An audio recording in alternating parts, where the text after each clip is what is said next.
City mirror, आपका अपना channel, हर छोटी बड़ी खबर पर नजर। सिटी मिरर जी काही प्रत आहे त्या शिल्पाला ज्या प्रकारे त्या ठिकाणी नुकसान पोहोचवण्यात आलं, तोडण्यात आलं आणि त्यानंतर उद्भवलेली परिस्थिती आणि त्याच वेळी बीड येथील मसाजोग या ठिकाणी झालेली जी काही निगृण हत्या आहे, या दोन विषयांवर अल्पकालीन चर्चा या सभागृहामध्ये करण्यात आली।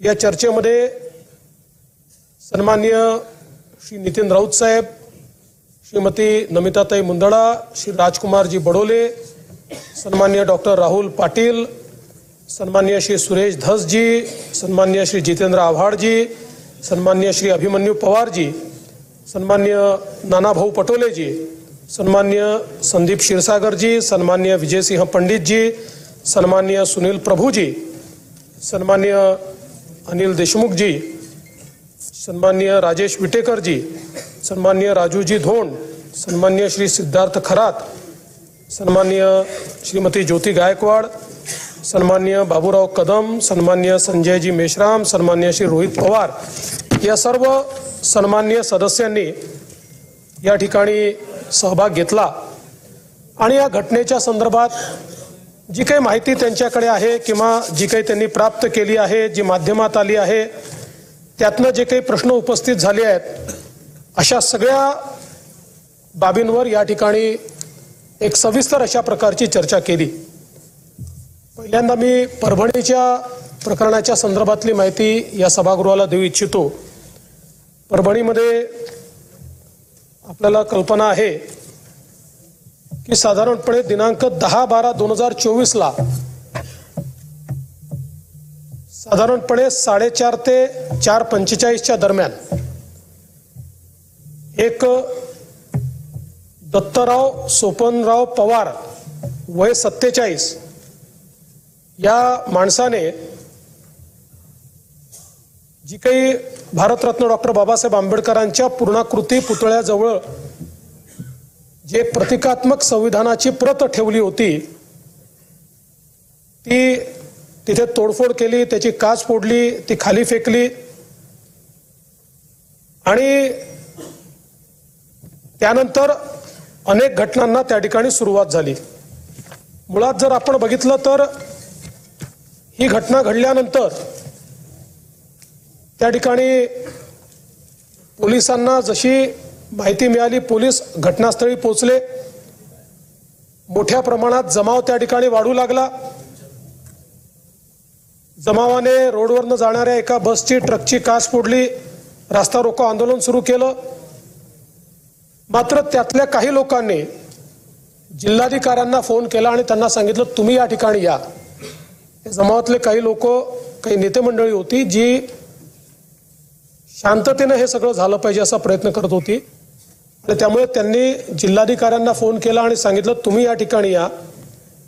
जिल्हाधिकारी आले, जिल्हाधिकाऱ्यांनी त्या ठिकाणी चर्चा केली, भारतरत्न डॉक्टर बाबासाहेब आंबेडकरांच्या पुतळ्याला त्या ठिकाणी हार घातला आणि त्यानंतर सगळ्यांची चर्चा करून तो जमाव तिथनं गेला।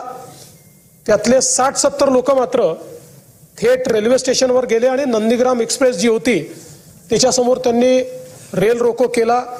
काही काळ तो रेल रोको चालला, मग त्यांनाही समजवण्यात आलं, त्यांनी तो रेल रोको परत घेतला। दरम्यानच्या काळामध्ये काही संघटनांनी दुसऱ्या दिवशीचा परभणी शहर आणि जिल्हा बंद अशा प्रकारचा एक बंद पुकारला आणि हा बंद पुकारल्यानंतर हा शांततेत व्हावा म्हणून या सगळ्या संघटनांना पोलिसांनी शांतता मीटिंगला पाचारण केलं। जवळपास 70 ते 80 विविध संघटनांचे कार्यकर्ते या शांतता मीटिंगला हजर होते आणि त्याच्यामध्ये जागा ठरल्या, कुठे कार्यक्रम होतील, कुठे रास्ता रोको होईल, कशा प्रकारे निवेदन दिलं जाईल, त्या हिशोबाने पोलिसांनी देखील 19 फिक्स पॉइंट तयार केले आणि त्यानंतर 11 डिसेंबरला म्हणजे दुसऱ्या दिवशी ठरल्याप्रमाणे 7-8 ठिकाणी हा चक्काजाम आंदोलन सुरू झालं, शांततेचं सुरू होतं आणि त्यातल्या 7 वेगवेगळ्या डेलिगेशन्सनी एक एक करून जिल्हाधिकाऱ्यांना भेटून शांतपणे आपली निवेदनं दिली आणि हा कार्यक्रम सुरू होता। या दरम्यान अचानक खानापूर फाटा, वसंतराव नाईक पुतळा, विसावा फाटा, गंगाखेड रोड या ठिकाणी काही आंदोलकांनी पहिल्यांदा टावर जाळण्याची सुरुवात केली। त्यानंतर 300-400 आंदोलक जमा झाले आणि या आंदोलकांनी मोठ्या प्रमाणात त्या ठिकाणी तोडफोड सुरू केली। मुळामध्ये ही घटना इतकी सिरियस होती की त्यामुळे व्यापाऱ्यांनी स्वतः त्या ठिकाणी बंद पाळलेला होता, कुठलंही दुकान उघडं नव्हतं। तथापि हा जो काही जमाव होता, हा जमाव बंद असलेल्या दुकानांची तोडफोड कर, त्यांचे CCTV फोड, बाहेर काहींच्या समोर तारा होत्या, वायर्स होत्या, त्या जाळण्याचं काम त्या ठिकाणी सुरू झालं आणि मग दिसेल ती मोटर त्या ठिकाणी जाळण्याचं काम झालं। मोठ्या प्रमाणात वेगवेगळ्या ज्या काही त्या ठिकाणी गाड्या होत्या त्या गाड्या जाळण्याचं काम झालं आणि हे सुरू असताना मग मात्र ही तोडफोड सुरू असताना पोलिसांनी तात्काळ त्या ठिकाणी 12 वाजता परभणीमध्ये आता जो काही नवीन कलम आहे 163 भाग नाग त्यानुसार जमावबंदी घोषित केली। पण याची उग्रता वाढत होती। ती उग्रता वाढत असताना पोलिसांनी त्या ठिकाणी अश्रुधुराचा वापर केला, लाठीचार्ज देखील त्या ठिकाणी केला आणि सगळ्यांना पांगवण्याचा प्रयत्न केला। यावेळी काही महिला होत्या, ज्या महिलांनी जिल्हाधिकारी कार्यालयामध्ये प्रवेश केला आणि मोठ्या प्रमाणात जिल्हाधिकारी कार्यालयात तोडफोड केली, काचा फोडल्या, त्या ठिकाणचे खुर्च्या फेकल्या, जिल्हाधिकाऱ्याच्या फायली फेकल्या। परंतु जिल्हाधिकाऱ्याने देखील अतिशय संयमाने कोणाशी दुर्व्यवहार न करता त्या ठिकाणी सगळी परिस्थिती हाताळली आणि यानंतर ज्यावेळी बाहेरून कुमक आली, SRPF आपण आणली, त्यानंतर मात्र सगळा जमाव शांत झाला आणि या संदर्भात एक प्रकारे शांतता प्रस्थापित झाली। या दरम्यान कुठले कुठले गुन्हे दाखल झाले हे आपण स्वतः वाचून दाखवले आहेत, त्यामुळे मी पुन्हा वाचून दाखवणार नाही। पण एकूण जे काही दगडफेक करणारे, जाळपोळ करणारे आहेत, यातल्या 51 लोकांना त्या ठिकाणी पोलिसांनी ताब्यात घेतलं। यामध्ये 42 पुरुष, 3 महिला आणि 6 विधी संघर्षित बालकांचा समावेश होता। या 43 पुरुषांना 3 गुन्ह्यांमध्ये अटक करण्यात आली। महिला आणि बालकांना अटक करण्यात आली नाही। महिलांना नोटीस देण्यात आली आणि घरी सोडून देण्यात आलं, त्यांच्यावर कुठलीही कारवाई या ठिकाणी करण्यात आली नाही। साधारणपणे हे जे काही अटक सत्र आहे हे 6 वाजेपर्यंत चालू होतं। 6 वाजेनंतर कुठलंही अटक सत्र या ठिकाणी करण्यात आलं नाही आणि या अटक सत्राच्या दरम्यान साधारणपणे जे लोक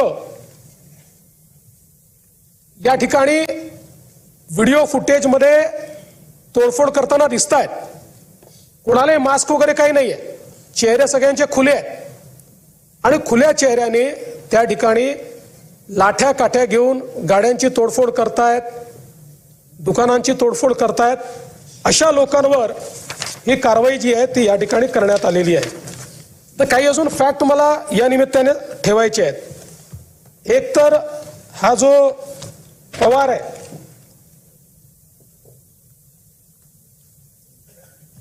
जो काही आरोपी आहे, हा आरोपी मनोरुग्ण आहे।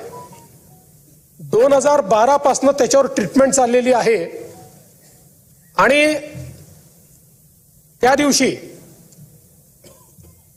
खरं म्हणजे त्याचा रिपोर्ट माझ्याकडे आहे। हा खरंच मनोरुग्ण आहे की नाही याच्याकरता 4 डॉक्टरची समिती तयार करण्यात आली होती आणि या 4 डॉक्टरच्या समितीमध्ये हे सगळे सायकियाट्री विभागाचे 4 डॉक्टर आहेत. एक त्यातले हेड ऑफ द डिपार्टमेंट आहेत. त्यांनी जो काही याच्या संदर्भातले याचे कागदपत्र आणि याची टेस्ट घेऊन जो रिपोर्ट दिला आहे त्यात त्यांनी रिपोर्ट दिलेला आहे की as per serial mental status examination observation and available previous treatment record, it can be referred that he has a mental illness, psychotic illness vis-a-vis mood disorder. He is on treatment for the same. He has understood the meaning of the wrongful act and wrongful act. He needs to take regular treatment of psychiatrist. त्यात पुढे त्यांनी हे म्हटलंय की he has been seeking treatment for behavioral issues and alcohol use from Parbhani and Akola based on psychiatrist since 2012. He is aware of his mental illness and seeking help for the same. He has expressed feeling of guilt, hopelessness, death wishes intermittently in reaction to the current life event. त्यामुळे मुळातच पहिल्यांदा तर मी या ठिकाणी सांगू इच्छितो की ही जी काही एक कॉन्स्पिरसी थिअरी तयार करण्यात येते की सकल हिंदू समाजाचा मोर्चा झाला आणि मग त्या मोर्चात काहीतरी संविधानाच्या विरुद्ध बोललं गेलं आणि मग त्याच्यातनं अशा प्रकारची घटना झाली म्हणून ते देखील या ठिकाणी स्पष्ट झालं पाहिजे.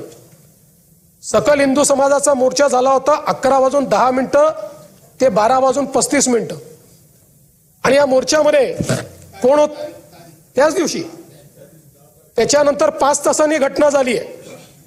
हा जो व्यक्ती आहे हा या मोर्चात नाही, हा आपल्या बहिणीच्या घरून तिथे आलाय. आणि या मोर्चामध्ये कोण कोण उपस्थित होते? आमदार राहुल पाटील आपण उपस्थित होतात, स्वतः राहुल पाटील उपस्थित होते, आपले उभाठा आपल्या शिंदे गटाचे आनंद भरोसे, सुभाष जावळे, मराठा समन्वयक उपस्थित होते. याच्यामध्ये केवळ राहुल पाटील या ठिकाणी सांगतील, याच्यामध्ये केवळ आणि केवळ बांगलादेशातल्या हिंदूंच्या संदर्भात, बांगलादेशातल्या अल्पसंख्याकांच्या संदर्भात मागणी करण्यात आली. कुठल्याही राजकीय नेत्याने त्या ठिकाणी भाषण केलं नाही, केवळ साधू संतांनी भाषण केलं. भारताच्या संविधानाच्या संदर्भात एक शब्द देखील त्याच्यामध्ये बोलण्यात आला नाही. सर्वपक्षीय लोक त्या ठिकाणी होते. त्यामुळे ही कॉन्स्पिरसी थिअरी तयार करणं म्हणजे एक प्रकारे समाजात तेढ निर्माण करण्याचा प्रयत्न करणं आहे. ही कुठेही हिंदू विरुद्ध दलित अशा प्रकारची दंगल नाही. आणि हे जे काही संविधान भारताचं आहे हे आपल्या सगळ्यांचं आहे. त्यामुळे संविधानाचा अपमान करणारा कुठल्या जातीचा, धर्माचा, पंथाचा असेल, त्याच्या जाती धर्म पंथाकडे न पाहता त्याच्यावर जी काही कडक कारवाई करता येईल ती कारवाई केली पाहिजे. हे अत्यंत महत्त्वाचं आहे. आणि म्हणून या संदर्भात पहिल्यांदा तर ही कारवाई कुठल्याही जाती द्वेषातनं तयार झालेली नाही, कुठल्याही कॉन्स्पिरसीतनं अशा प्रकारे घटना घडलेली नाही, तर एका मनोरुग्णाने अशा प्रकारची घटना करून एक प्रकारे शहराचं स्वास्थ्य पूर्ण खराब केलेलं आहे. आता याच्यामध्ये एक अजून डिफरन्सिएशन केलं पाहिजे की या ठिकाणी बहुतांश आंदोलक, बहुतांश हे शांततेने आंदोलन करत होते. ज्या प्रकारे भारतरत्न डॉक्टर बाबासाहेब आंबेडकरांना अपेक्षित आहे त्याप्रमाणे पूर्ण प्रशासनाला सहकार्य करून त्यांनी ते आंदोलन केलं. हे हजारो लोक होते. 200-300 लोक केवळ असे होते की ज्यांनी या आंदोलनाला पूर्णपणे गालबोट लावलं आणि समोरून कुठलाही फोर्स नाहीये, परंतु कुठल्या तरी उद्वेगानं त्या ठिकाणी मोठ्या प्रमाणात तोडफोड झाली. आणि म्हणून ही जी कारवाई आहे आता ती अधिकची झाली आहे का याच्यावर मी येणार आहे. पण एक गोष्ट या सभागृहाने देखील लक्षात घेतली पाहिजे की जर बहुतांश लोक शांततेनं त्या ठिकाणी आंदोलन करत असतील तो राईटफुल अधिकार आहे. अशा वेळी जर काही लोक तोडफोड करत असतील तर आपल्याला ठरवायचं आहे की अशा प्रकारचा लॉलेसनेस आपण मान्य केला पाहिजे का. एक कोणीतरी मनोरुग्ण अशा प्रकारची कारवाई करतो आणि त्याच्यानंतर आपण बघा लोकांचं नुकसान किती झालंय। या ठिकाणी सरकारी कार्यालयांचं नुकसान तर आहेच, पण सामान्य जे नागरिक आहेत यांच्या गाड्या तोडल्या, टू व्हीलर तोडल्या, दुकानं तोडली, त्याचं देखील प्राथमिक नुकसान 1,89,54,400 कोटी रुपयाचं आहे। या लोकांचा काही संबंध नाही आहे या घटनेशी, पण त्यांचं अशा प्रकारे नुकसान हे या ठिकाणी करण्यात आलेलं आहे। पण हे सगळं होत असताना एक विषय सातत्याने या ठिकाणी आला, कोम्बिंग ऑपरेशनच्या संदर्भात।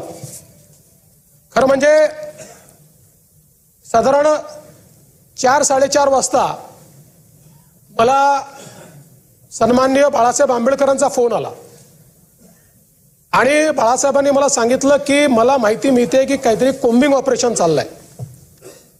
मी तात्काळ पोलिसांशी बोललो, त्यांना म्हटलं कशाचं कोम्बिंग ऑपरेशन करताय? म्हणाले आम्ही कोम्बिंग ऑपरेशन करत नाही, जे अपरंटली दिसत आहेत व्हिडिओ त्यांना आम्ही पकडतोय।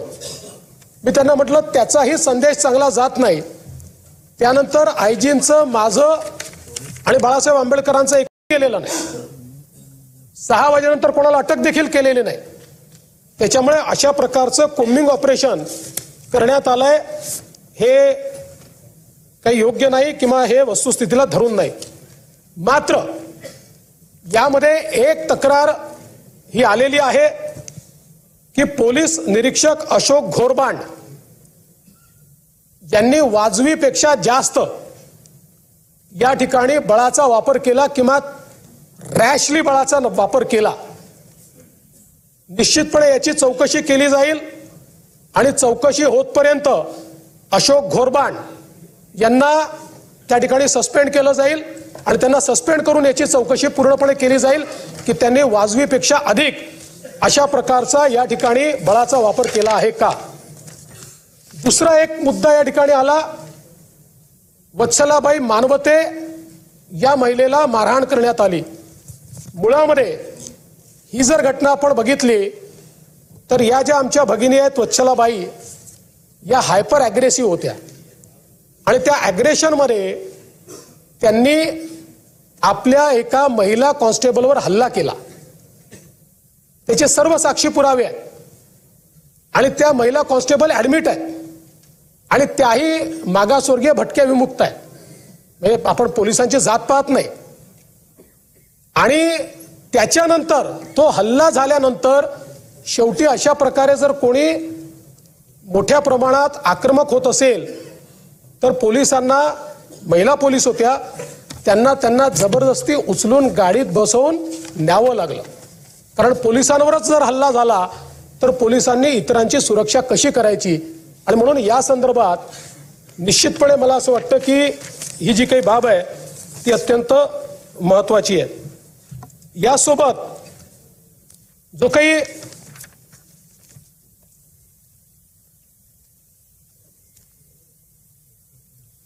एक आंदोलक आहेत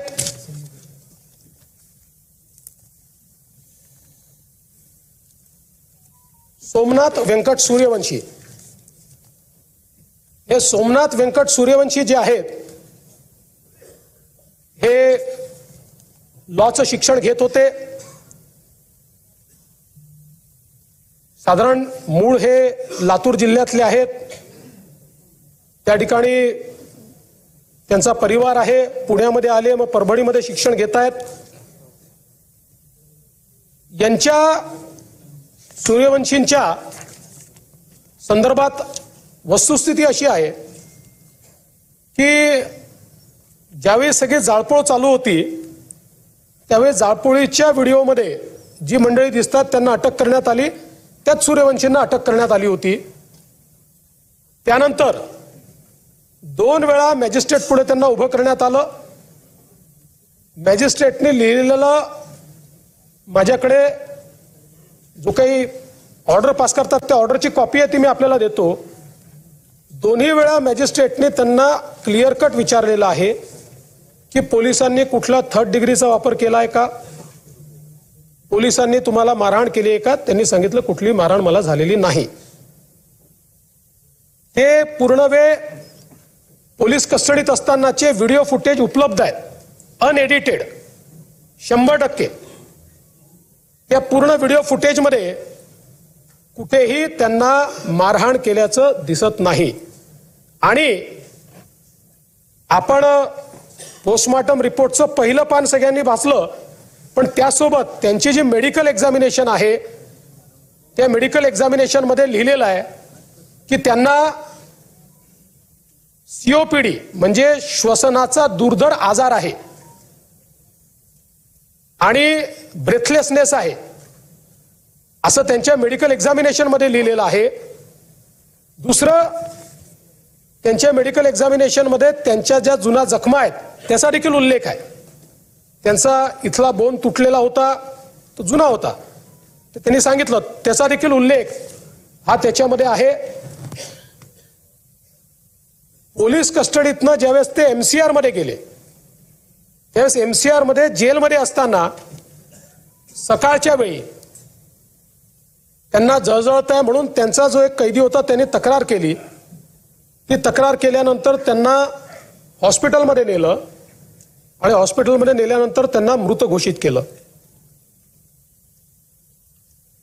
या संपूर्ण प्रकरणामध्ये अनेक शंका या तयार झालेल्या आहेत. पहिल्यांदा तर जरी त्या सगळ्या प्रकरणातले ते आरोपी असले तरी देखील गरीब समाजाचे आहेत, वडार समाजाचे आहेत, मागासवर्गीय आहेत आणि म्हणून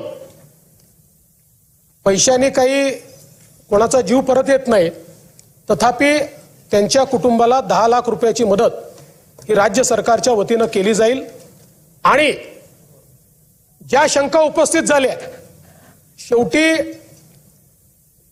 शंका जर उपस्थित झाल्या असतील तर त्याचं निरसन झालं पाहिजे, केवळ एकतर्फी होऊन चालणार नाही. आणि म्हणून या सगळ्या प्रकरणाची न्यायालयीन चौकशी ही केली जाईल. आणि ही करत असताना नानाभाऊ आपल्यालाही सांगतो आणि नितीन राऊत साहेब आपल्यालाही सांगतो, 1998 नंतर माननीय उच्च न्यायालयाने निर्णय घेतला की न्यायालयीन चौकशी करता आम्ही सिटिंग जज देणार नाही. आपण त्यांना पत्र पाठवतो, ते रिटायर्ड जजची नावं पाठवतात, त्याच्यावरच आपण न्यायालयीन चौकशी करतो. तशा प्रकारे जे काही संशय याच्यात तयार झालेले आहेत त्या संशयाच्या संदर्भातली न्यायालयीन चौकशी ही निश्चितपणे केली जाईल. माझी या माध्यमातनं सगळ्यांना अपील आहे की काही लोकांना असं वाटतं की या राज्यामध्ये कायदा सुव्यवस्था राहू नये. काही अशा शक्ती आहेत की ज्या जाती जातीमध्ये दंगे पसरवण्याचा प्रयत्न करतायत. पण मुळामध्ये संविधान सगळ्यांचं आहे आणि त्यामुळे संविधानाच्या संदर्भातला झालेला अपमान हा प्रत्येक भारतीयाचा अपमान आहे. याला कुठल्या जाती धर्माशी जोडून आपण जर त्यात भेद निर्माण करू लागलो तर मला असं वाटतं की मग आपल्यापैकी कोणीही भारतरत्न डॉक्टर बाबासाहेब आंबेडकरांच्या नाव घेण्याची लायकी ठेवणार असणार नाही. आपल्याला या ठिकाणी हे लक्षात घेतलं पाहिजे. आणि विशेषतः आमच्यासारख्या तुमच्यासारख्या सगळ्या राजकीय नेत्यांनी अशा प्रकरणांमध्ये संयमाने जेवढ्या लवकर तणाव कमी होऊ शकेल तो तणाव कमी करण्याचा प्रयत्न हा केला पाहिजे. एवढीच माझी या निमित्ताने अपील आहे. अध्यक्ष महोदय, यासोबत बीडमध्ये जे प्रकरण बसाजोगला या ठिकाणी झालं,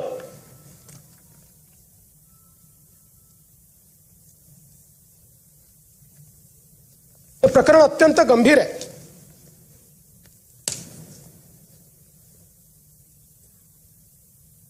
यातनं खरं म्हणजे एक केवळ संतोष अण्णा देशमुख यांची निगृण हत्या करण्यात आली इथपर्यंत हे प्रकरण मर्यादित नाही. या प्रकरणाची पाळंमुळं खोदावी लागतील आणि त्यातनं बीड जिल्ह्यामध्ये ज्या प्रकारची लॉलेसनेसची परिस्थिती आपल्याला पाहायला मिळते आहे ही परिस्थिती आपल्याला संपवावी लागेल. आपण जर याची पार्श्वभूमी थोडी बघितली तर खऱ्या अर्थानं